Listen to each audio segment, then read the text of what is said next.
From Interior Alaska's most trusted news source, this is the Fairbanks Evening News. Good evening and thank you for joining us. Our top story this evening, Fairbanks said goodbye to a former governor today as hundreds filled Sacred Heart Cathedral for the funeral of Mike Stepovich.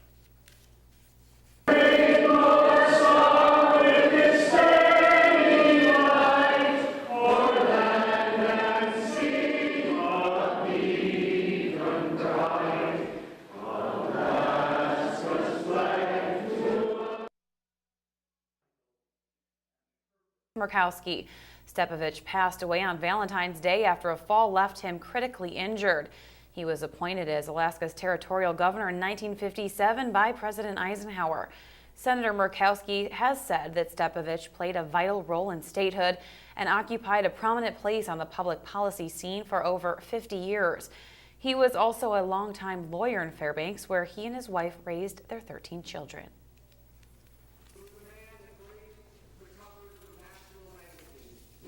It was featured on TV programs with Jack Parr and Edward R. Morrow. People may have thought that my father was larger than life. But to me and my 12 brothers and sisters, he was Dad. A simple man of simple pleasures. He loved his God, he loved his family, and he loved his state. The U.S. Environmental Protection Agency is taking the first steps toward possibly restricting or even stopping the Pebble Mine project. The EPA says it will use a section of the Clean Water Act to assess the effects of mining the Pebble deposit. Now, EPA has stated that it believes that copper mining of the scale proposed at the Pebble deposit would result in significant adverse effects to important fishery areas. An EPA report released in January found large-scale mining in the Bristol Bay watershed posed significant risk to salmon. EPA officials said with the latest action, permits will not be issued during the roughly year-long review process. As this process unfolds, the Corps cannot issue a permit for this mine. This 404C process is not something, and I want to stress this, that the agency does very often, but the Bristol Bay fishery is an extraordinary resource and is worthy of out-of-the-ordinary agency actions to protect it. Tonight, we continue our look into the budget cuts that will affect schools statewide. The news center spoke to the district about their position for part 2 of our coverage. Parents and teachers alike are concerned with the looming budget cuts that could affect between 50 to 70 teachers in the Fairbanks North Star Borough School District starting in the fall. We've got concerns, and we need to continue to make sure that we have strong public schools in Fairbanks, and that's been a history and a tradition in this community, and we would like to see that continue. Superintendent Pete Lewis says these cuts will affect classroom sizes. Unfortunately, our cuts are going to go deep, and they're going to affect the classroom, and that's a major concern for us. Obviously, we'll raise class size, and for those 50 to 70 teachers that are involved, it's traumatic for them, for their families, and for the other teachers that have to pick up the extra load. It makes a difference in terms of the overall quality of educational experience that we can provide. How will the layoffs affect the teachers, and which ones will be laid off? The district says there is an agreement that if the cuts do go through, outlines that process specifically, and this won't be the first time it is seen. We have a collective bargaining agreement, and obviously, first of all, we will certainly try to advocate for additional funding at both the state level and at the local level with regard to our borough assembly. But there is a collective bargaining agreement that outlines the process for a reduction in force. And unfortunately, we went through that process last year, and we had 16 teachers that ended up on that list, and we still have some that have not been recalled. So that list could potentially grow pretty significantly. Lewis says it is important to advocate for our schools, which are what he says the base of the community. It's about making sure that we have strong schools. Strong schools mean a strong community. They help ensure your property values, and we want to make sure folks have factual information so that they can make an informed decision about the future of Fairbanks and about keeping Fairbanks strong. Stephanie Woodard, News Center 11. All right, when we come back, the Festival of Native Arts is currently underway at UAF. That's awesome. Also, Mike Schultz is joining us again live from the ice park, so stay with us. Welcome back to the Fairbanks Evening News. The state legislature is weighing in on the idea of allowing village public safety officers to carry firearms. The measure would set protocols for bringing qualified VPSOs through firearms training. The funding structure laid out in the current draft of the bill would bring 20 qualified candidates annually through a training program at the Police Academy in Sitka. In addition to high rates of turnover, issues with pay, housing, and facilities, VPSOs have also voiced concerns about safety.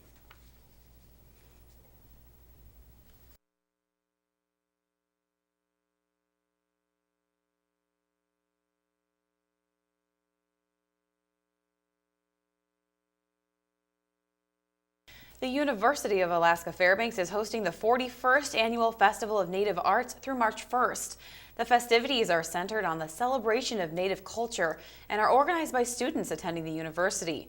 Dozens of Native groups have already been performing for a crowd of roughly 5,000 who come to the event.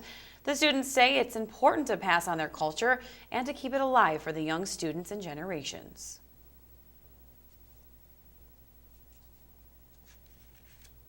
Well, I guess it's the way of being. It's a lifestyle, and so I'm not really sure how I could say it, but it's something you just have to do, because if you don't teach it, then who's going to teach it? And if people try to find their own way about it, certain things may be lost. Of course, we'll have much more on the Festival of Native Arts tomorrow during the Saturday edition of the Fairbanks Evening News and News Center Final. Tomorrow, KTVF will be hosting our annual Interior Wedding Showcase. The event will be at the Westmark Fairbanks Hotel and begins at 11 a.m., ending at 4 p.m. There will be over 40 vendors and admission is free to the public. A fashion show will be held and prizes offered throughout the event. Now, this is the largest wedding showcase in the interior, and it will be hosted by our own J.R. Lewis and Stephanie Woodard. That'll be lots of fun, but you know what else is lots of fun is the ice park. Oh, absolutely. And Mike Schultz is joining us again live from the ice park. So Mike, what's going on out there? Hey, welcome back everyone. Once again, we are here live at the ice park, like they told you, and I'm here with Yelena Petkova, correct? Yes. And she is formerly from Georgia, but she is living here now in the Fairbanks area, and she's part of the website team. Now, what does the website team do? Well, we're the media website team. We put everything online. We keep track of the webcams. They are on each site for the sculptors. And then we also interview the artists and get video footage of all the action. So basically, you're like a little news team in yourself, right, basically? Yeah. You go out to all the artists and you talk to them about where they've come from and what they're doing.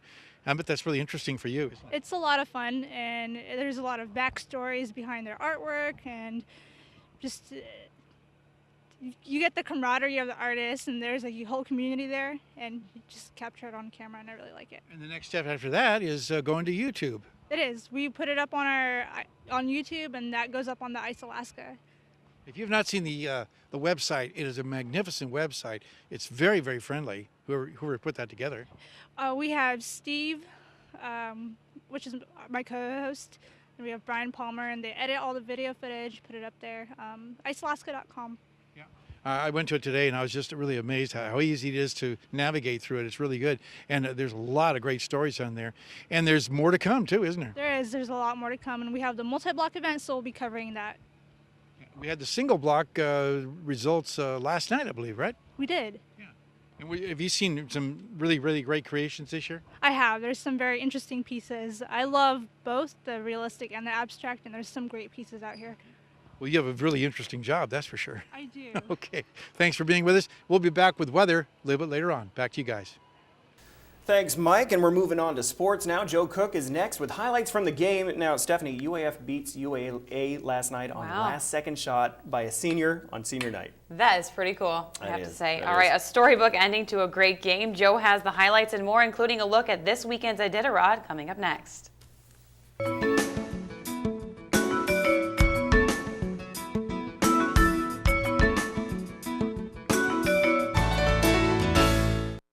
Welcome back, Interior Alaska. Time to get your weekend started with some sports. The Nanook men's basketball team will definitely enjoy their weekend. In case you missed it, last night UAF hosted rival UAA. This game was an instant classic. It was senior night for the Nanooks as their 6 seniors were honored before the game, but UAA, they wanted to spoil the night. Stefan Tisa, Dallin Bills, Ronnie Baker, Suke Putsar, and Mike Stepovich honored before the game. And the Seawolves, they led 29-17 in the first half, but the Nanooks, they made a 12-0 run, highlighted by Andrew Kelly's two-hand throwdown to tie the game at 29.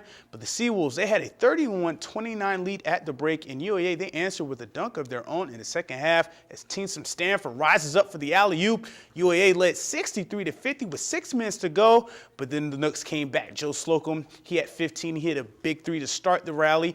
Mike Stepovich, he hit another huge 3 to bring UAF within 62-65. Then Ronnie Baker, who had a game-high 18 points, gave the Nooks the lead 66-65 with a minute to go. Travis Thompson, who led UAA with 15, nails a clutch 3 to tie the game at 68 all with 10.8 seconds left. Dagger 3 there. He says the game's not over, and after a UAF timeout, Ronnie Baker, he drives with time running out and makes a last-second pass to Andrew Kelly, who banks it in at the buzzer. Kelly had 14 points and a career-high 18 rebounds on senior night. The win stops a 16-game losing streak to UAA. The last time Alaska defeated UAA was January 28, 2006. Alaska clinches third in the GNAC, an emotional win for the seniors like Kelly, who made the shot, and Baker, whose father was at the game after suffering a stroke earlier in the season.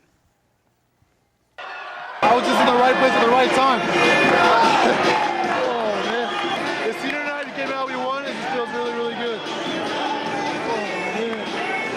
It feels good. It feels good. Early on in the year, he suffered from a stroke, so I had to go back home, and I've been praying and hoping that, he pulled through, and he did. He came here on my senior night. He's been my #1 fan, my biggest criticism, and it's just a blessing, and I'm so happy that he's here with me today and forever. When we were coming back, we didn't want them to, their team of runs, we didn't want them to get too big of a lead, so everybody stepped up, made free throws, made big threes. They couldn't stop our one play, so we kept going to it, and we just cut out the lead every time until we got it close, and Andrew made a hell of a play, man.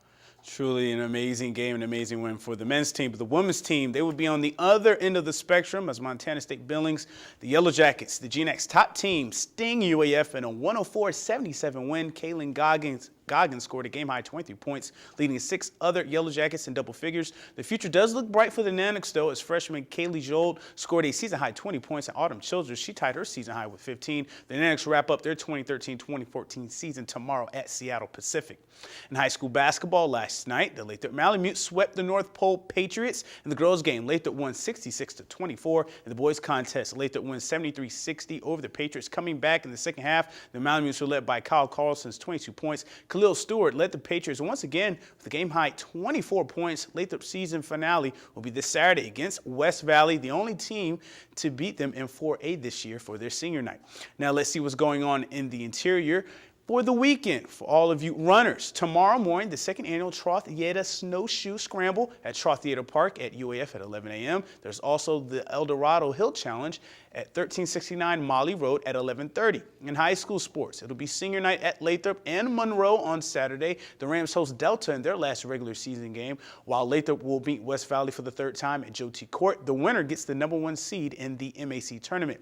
It'll be a military appreciation on Saturday as the Nooks will don their Arctic Camo jerseys once again in Game 2 of their series against the Ferris State Bulldogs on Saturday at 7 p.m.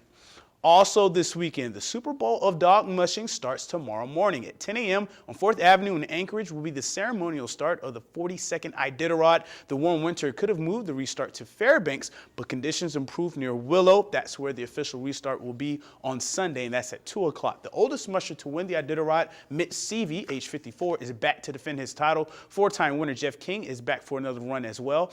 And Ali Zirkle, she finished second last year, and in 2012, she's back to try to win it. Her husband, Alan Moore, coming off a consecutive Yukon Quest title run, is in the 70 musher field as well. Lance Mackey will not race, citing health concerns and young dogs. Kurt Pirano of New Zealand will be the first musher out of Anchorage tomorrow. For the locals, Paige Dromney of Fairbanks will be the second musher to hit the trail. Other Fairbanksans in the Iditarod are John Dixon, Alex Buto, and Ken Anderson. The first musher to reach the finish in Nome gets $50,000 in a new pickup truck. Sounds good. We'll have daily updates right here on Channel 11.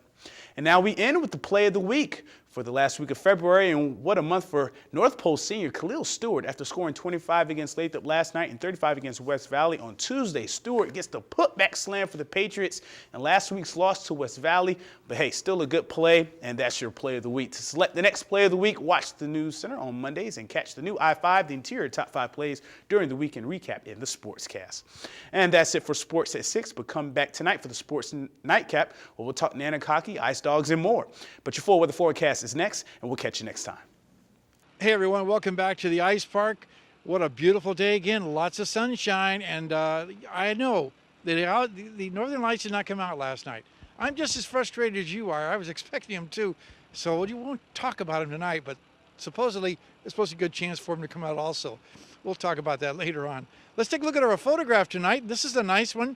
This was sent in by a young lady, or I should say a young man, who was up around the Beaver area and was able to capture a nice cross there. And in the background, of course, a really nice sunset. And that's Russell Snyder. Again, thanks for that contribution. If you have a photo, send it to photos@ktvf11.com. What's going on as far as our air quality? Once again, we're going to tell you that we have an air quality problem. We'll tell you about that in just a little bit. Our numbers look like this. The high today, 32 degrees. The low last night, 1 degree below zero. Record high 1938, 45 degrees that day, 51 below in 1932. Sunrise this morning exactly at 8 o'clock, and the sunset at 6:09 this evening, giving us 10 hours and 9 minutes, a gain of 7 minutes from yesterday. And yes, we do have an air quality problem. Again, Fairbanks is moderate, North Pole unhealthy for sensitive groups, and that doesn't seem to change much, does it? Okay, let's go to our satellite picture and show you what's going on there. Not a whole lot. Again, the high pressure really strong across the entire state, all the clouds over to the southwest. And as far as the rest of the state is concerned, again, we're talking about, for the most part, very nice weather. Over southeast Alaska, 47 degrees at Ketchikan, 40 degrees in Anchorage, and 7 degrees up at Barrow, with clear skies also at Fort Yukon, 10 degrees. Lower 48 weather, the big news tonight, the big storm moving on the west coast. Showers, thunderstorms, rain, wind, even possible water spouts all being reported across the west coast. Elsewhere across the country, things are looking pretty good. A little snow around the Minneapolis area. Let's go to our satellite and radar. And again, you'll notice that we're looking at that big storm. What a monster storm that is moving on the west coast. That's going to bring a lot of rain to California. They need it, though. And more snow moving across the Great Lakes also. And early next week, well, the jet stream will be taking a dive to the south over the Great Lakes, pulling that frigid air back across the northern tier states, so those folks can't get a break. Well, back to Alaska for tomorrow. Here's what it looks like. In the northern sections, cloudy skies at Barrow, foggy for Nome, and Fort Yukon will still have some sunny skies. Over the interior, just like it was today, lots of sunshine expected for the entire region, and temperatures warming up around 41 degrees at Healy. How about that? For tomorrow, over the southeastern sections, it looks like clear and windy for Juneau and sunny skies for Ketchikan. While out to the southwest, we're looking at, again, a little bit of a mixed bag of weather, mixed showers for Cold Bay, showers for Kodiak and Bethel. And in the Anchorage Bowl, for the most part, nice weather expected this weekend, looking at partly cloudy skies all the way across the region. It is a Wednesday night, it's a Friday night, not Wednesday night. Time for our Winter Trails Report. And what a great weekend for all outdoor activities. Lots of sun and even warmer the higher you go. Watch out for the rotten ice around the ponds and the lakes, thanks to Beaver Sports. Here's your forecast for the remainder of the night. 3 degrees below zero, scattered high clouds, a little warmer than last night. Tomorrow's forecast, again, lots of great sunshine and great for the ice park too, 26 degrees. And the extended forecast, again, calling for temperatures to be right around the low to mid-20s all the way across the board. Overnight lows in the single digits below zero. Back to you guys. All right, thank you, Mike. And you're going to have a busy weekend, but indoors with the Interior Showcase tomorrow. Interior Wedding Showcase, yes, tomorrow from 11 a.m. until 4 p.m. That's right. Over 40 vendors, so it's going to be a lot of fun. And a lot of door prizes, I hear. Door prizes, models. You know, they're going to be modeling the bridal wear. It's going to be a lot of fun. Kind of makes you want to be single again, but you know, you're married, so. No. Yeah. You can bling. You can model your bling. You know, upgrade your ring. Bling ring. Sure. All right, that'll wrap up this edition of the Fairbanks Evening News. We are glad you could join us. Tonight on NBC Nightly News, the situation in the Ukraine. We have more on that coming up with Brian Williams. That's right. Join us here 6 days a week at 6 and 11 or online anytime, webcenter11.com. And from all of us here at the News Center, have a great weekend.